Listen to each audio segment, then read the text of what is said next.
Muli na naman ngang nabatikos si two-time gold medalist Carlos Yulo. Ito'y matapos ngang magpunta sa Japan ang kanyang mga kapatid na si Eldrew at Eliza. At doon ay makikita na nahawakan nga nila Eldrew at Eliza ang gold ng mga champion ng Japan. Dahil dito, muli na namang sinabi ng mga netizen, especially the Pinoy, na talagang Japan lang ang sakalam. Bakit nga ba? Dahil buti pa daw ang gold medal ng mga Hapon ay nahawakan ng magkapatid. Pero ang gold medal ng kanilang kuya until now ay hindi pa nila nahahawakan.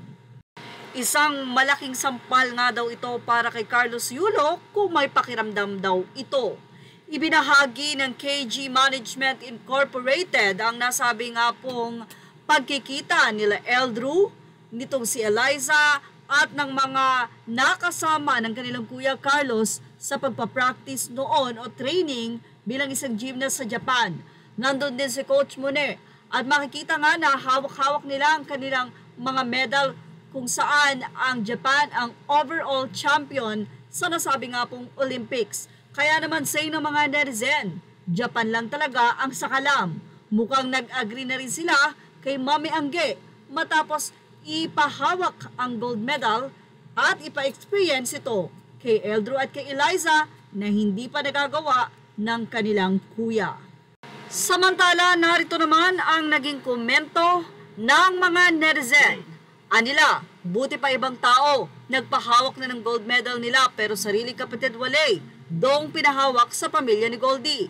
Japan lang talaga malakas, Eldrew and Eliza, hindi nyo man mahawakan ang medalya ng kapatid nyo, mas higit pang medalya ngayon ang nahawakan nyo. Medalya ng all-around champion, Gambatene. They got to hold medals. They got to hold gold medals. Sad it wasn't from their brother.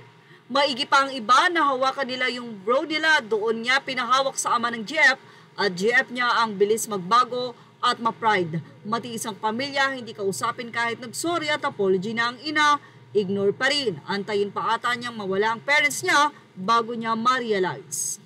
Para sa mga netizen, isang kahiyahiyang eksena ito para kay Carlos Yulo. At ano nga daw ba ang puso ng taong ito?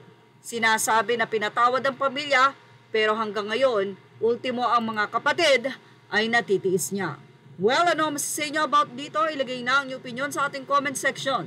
Images are all credit to the rightful owners. Thank you for watching Showbiz Now.